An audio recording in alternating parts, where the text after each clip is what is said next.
Join us now for Patriot Focus, featuring academic and athletic events including students, faculty, and staff at Sullivan East High School.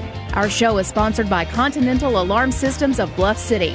Now let's start Patriot Focus with our hosts, Sullivan East Principal Andy Hare and the voice of the Patriots, Mike Cox. Well, good evening and welcome to Patriot Focus for this week. You know what? We may have had a little bit of snow. It's kept us out of school, but the show goes on. And that's what we're going to talk about today. A lot of things that go on when school is closed. Hey, I'm Principal Andy Hare here, and I'm glad you've joined us this evening. Mike is on assignment and can't be here tonight, but it doesn't matter. We're still going to make this happen, and I know that we look forward to everything he has to report on when he comes back. But yes, thank you for joining us here this evening for Patriot Focus. And today, we were thinking, what could we talk about since we've not been in school? We've had to reschedule a lot of things, and that'll be for next week. But there's a lot that happens in a school, even when we're not here. And we're going to talk to some fine folks today about what they do when we're not in school and what it entails. Because let me tell you, it wreaks havoc on a schedule. We talked a little bit about this last week, and we've had to do a lot of rescheduling, a lot of postponements, and there's still a lot of things that have to happen. There's deadlines that still have to be met. A school is a business, and it still operates even when students aren't here. Even though we are in the student business, we're in the education business, but there's still other things that have to happen. We still got bills that have to be paid. We've got orders that have to be fulfilled. There's still a lot of things that have to happen in order to make the show go on, and that's what we do here. And we're going to talk about that. It's fascinating. Talk about those people behind the scenes that make a school day happen. So I'm glad you're here. You're going to be glad you're here. And I look forward to talking with all these great folks here that make Sullivan East what it is. And that is a great place. So stay tuned. We'll be back with you in a moment. And welcome to Patriot Focus on 790 The Fan. We're back here on 790 The Fan. Patriot Focused here on this beautiful Thursday evening.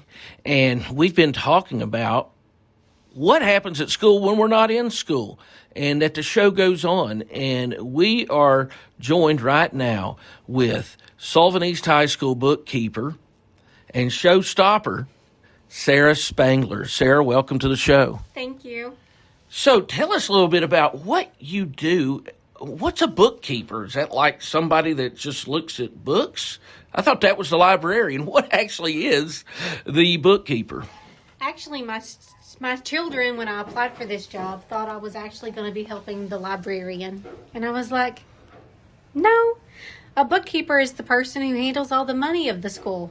Oh, so the books, as they say, not books as in you read. Correct. Okay. All right. So when what does that mean? So with the money of the school, what does that have to do with like today? I mean, we're not in school when we're recording this. How in the world is there still money and things like that going needing to be dealt with? Well, over the weekend we had a basketball game, so I have to reconcile all of the money that comes in and all the expenses that goes out for each event that we have. So at East High School, we've got a few events, don't we? We have several. Yeah, and it gets a little overwhelming sometimes. I factored it in, and we have over 150 events here that require some type of auditing or bookkeeping. So that's quite a bit. That's not counting the things that go into effect with students that have to pay things when we're buying yearbooks, when we're doing fundraisers, those type of things. So tell me, what led you into this line of work? Why did you choose bookkeeping? Well, when I was in 4th grade, I was the treasurer of my 4-H. All right. So it started from a very young age. I've always liked doing anything that had to do with money, keeping up with the money. In college, I was a treasurer of a club, professional development club or something at Northeast State. And then it's like I've always been attracted to that. I have a corporate finance degree from ETSU, so I just always liked money. All right. Yeah. You like accounting for money. Accounting. I like to spend it too, but this isn't mine. But yes, I do. I like to account for all the money, and I like to keep it to the penny. And you do a great job of that. We've had amazing audits since you've been here, and I really appreciate that because you're looking after me because you and I are in this together. So I appreciate that. So tell us a little bit more about what brought you to East High School. Well, I've had 2 children graduate from here. I was fortunate enough to get to start the job here when Kaylee was a sophomore, which was awesome. I got to have almost 3 years with her. Previous to that, though, I was a teacher's assistant at Bluff City, and then I transferred to Emmett. I quit my professional job to be more of a stay-at-home mom and be on the kids' schedule. What professional job was that? I was a tax collector. Oh, okay. So, like, what they talk about in the Bible? Is that type of tax? It's the same thing, isn't it? Yeah, pretty much so. Yeah. But it's not a bad thing.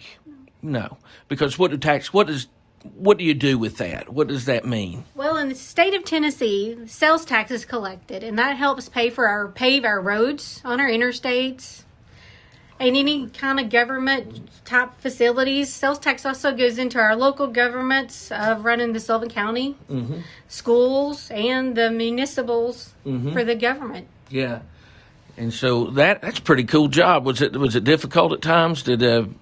Was it difficult to collect? I guess is what I'm asking. Well, I did have a Glock. Oh. That I had to carry on me. So, yes, it got dangerous at times. Oh, bless your heart. Well, I can see why you chose this. That made sense. Well, I appreciate that service, and it led to a great profession here at Sullivan East High School. I do appreciate that. So, talk to me about what's the hardest part of being a bookkeeper at a high school? Well, it's very busy. I don't take lunch breaks most of the days because there's always somebody needing something. But I mean, I'm here for them. And I always tell the teachers when they come in, they're like, I'm sorry, I got to bother you about this. I'm like, well, that's what I'm here for. But some of the hardest part is how much we have to fundraise to pay for stuff. Yeah. I mean, people do not realize that we get very little money funded to the school. That's correct. I mean, out of all of our programs from the county, band gets the most, which people think athletics do. But athletics only gets $2,000 a year to run their whole program. Right, and so even you say band gets the most, but it's still not a lot. No, it's just a little over $3,000. Yeah, and what I will just tell you, put that in context, that will pay for the travel to away games during football season. That's all that will pay for the band. So people forget that the funds that come into here, you know, you were talking about being a tax collector and where those sales tax dollars go. Well, they don't go to fund the programs here. That comes from what resources fund a school, really, I guess, outside of the little bit that we get from the Board of Education. The Board of Education will pay to keep the lights on, the maintenance, those type of things. But the operations itself, how do we do it? Our gates. The gates are the main revenue that we get for the school system. I mean, as far as running our athletic programs, unfortunately, if we don't have fans coming and watching, we don't have the gates to really be able to run our programs the way we need to. And what people don't realize about that, like take, for example, football season, our conference is so large, it's spread out all over the place. I mean, Seymour and Sevierville, Northview Academy and Kodak. Honestly, Granger County, that's correct. Their parents are going to come and maybe some family members, but that's about it. And it's very difficult to create those geographic rivalries and where you can have large gates. And so we have a couple games, really, that really finances everything. And that would probably be the Greenville or Elizabeth game, and those are every other year when that happens. So that does make it difficult. But we have other ways with a lot of fundraising, right? Yes. The coaches are fundraising all the time. I mean, they have to focus so much on fundraising, and I feel bad for them for that. And I'm always like, come talk to me. I'll do what I can to help because, they need to be focusing on coaching, not having to raise money. That's true. I think some of it's okay because it helps keep it's a team building thing or a community building. But it's not just athletics, it's everything. The chorus, the Skills USA that's going to be competing for state national championships, they have to do this. Forensics, they did that big musical theater with chorus and Yes. with the drama. It's always fundraising with every different program, all the clubs, all the skills. And what people don't realize around here, what makes East High unique is you draw a couple mile radius circle around our school. You don't have a lot other than, residential areas, whereas most of the schools we compete with or are out there have loads of businesses. And most of the businesses in our zone are located within a municipality, so it's either in Bristol or Johnson City. And that makes it hard, too, because we have such limited groups or organizations to provide sponsorships that, everybody's kind of going to the same place. And that does make it a little more difficult. But I got to say this.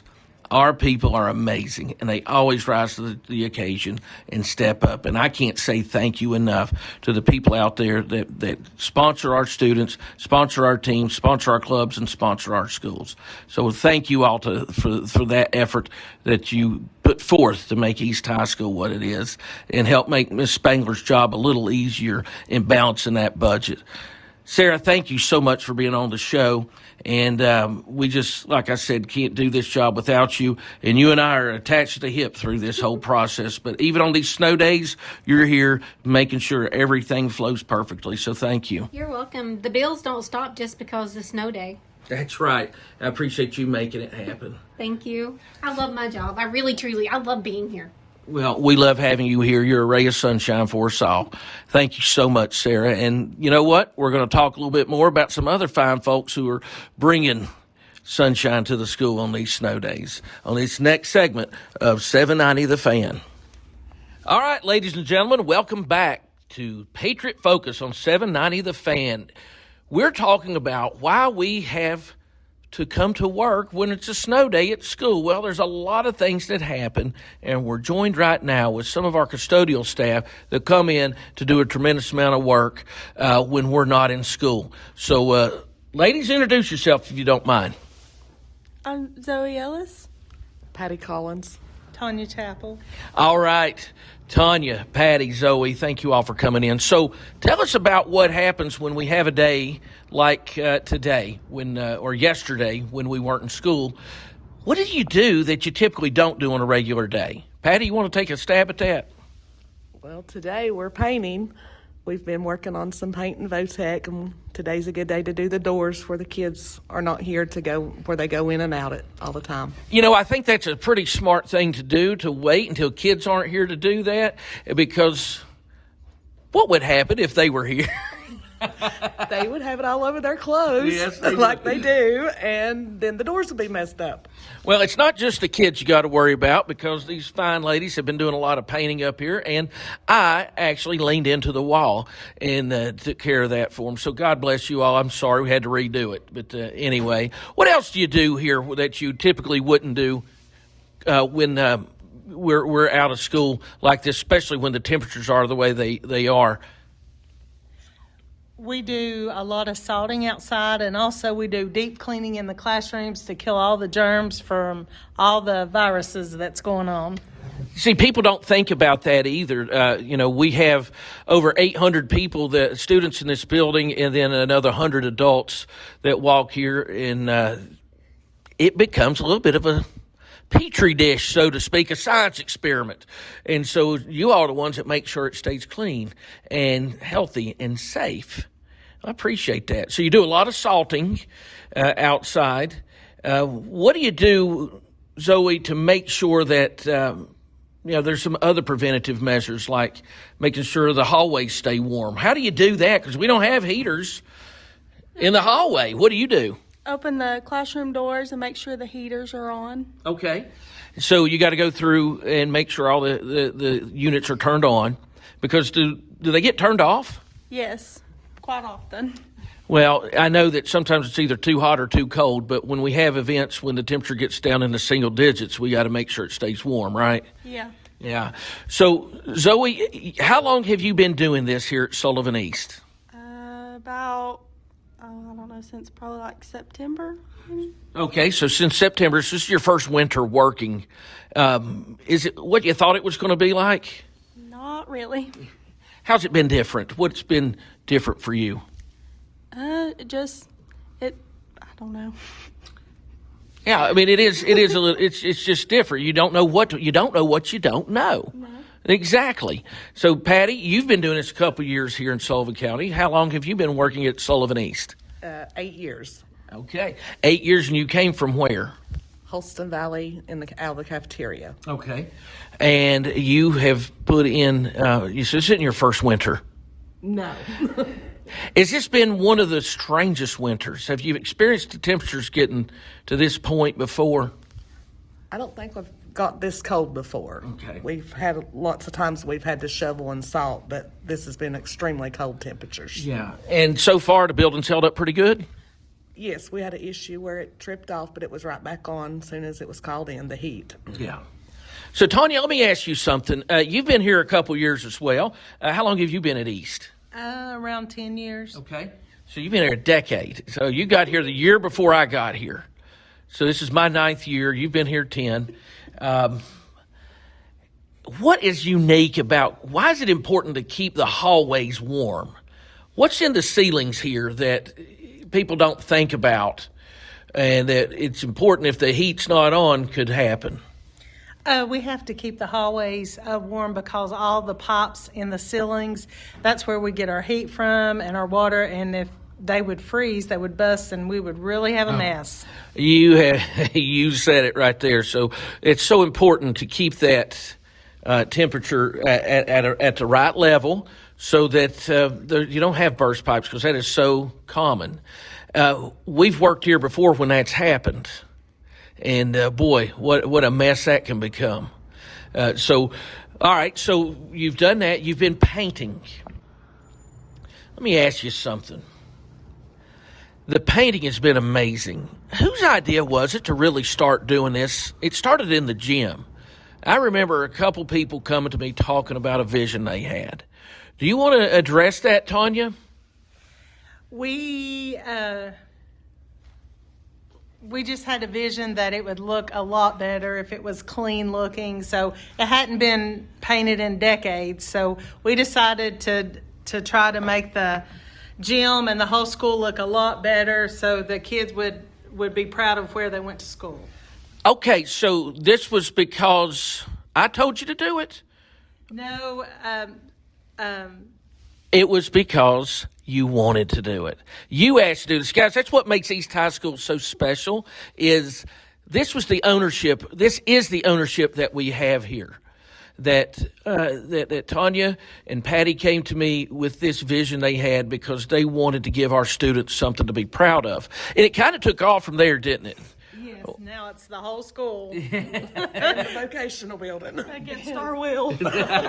No. No, we just want the kids to be proud of where they attend school. That's right, and they do, and it's because of you, and it's because of all of you all. You all do these things that people don't pay attention to, don't realize happen, but I'm telling you, the show don't go on if it's not for you all. You know what? When I miss, do they get me a sub? No. When you all miss, do we bring people in to cover for you? Yes. So you tell me who's more important. Guys, thank you all. I'm so thankful for you all for the job you do, not just you three, but all the custodial staff that works here at Sullivan East and across Sullivan County, because you all make this world happen. So thank you all. And I appreciate you being guest on the show here this evening. Thank you. Thank you. Thank you. You're very welcome. We'll have more with Patriot Focus right after this. All right, ladies and gentlemen, we're back here on Patriot Focus on 790 The Fan, and we're talking about all the things that make school happen when we're not in school. Right now, we're joined by agriculture teacher here at Sullivan East, Mr. Mike Smith. Mike, welcome to the show. Oh, well, when we're talking about what goes on, we have to come in and we have to take care of our chickens, our Patriot yolks, and feed them, make sure they have water that's not frozen, and let them out and get them fed. And then also take care of the greenhouse. A lot of things have to keep going on. We have to water the plants, make sure that the heat's on, so that because things just don't stop because the kids aren't here. No, that's right. Mother Nature is in control of your program. That's a fact right there. What has there been any obstacles? Have the chickens handled the cold weather pretty good? They've done really well. They seem to be doing fine. We have to come in every day and give them fresh water because it does freeze overnight. But otherwise, they seem very happy. They were tickled to death this morning when I let them out. You know, are you shocked at how social those chickens are? Very shocked. When we left for Christmas break and only I was here, they didn't lay eggs. They stopped laying, and as soon as the kids came back, they started laying again. Isn't that fascinating? So they feed off of that. It's amazing how life is and how we need that social interaction. And we just see it with chickens. That's just crazy. That is amazing. So how have the students handled having the chickens here?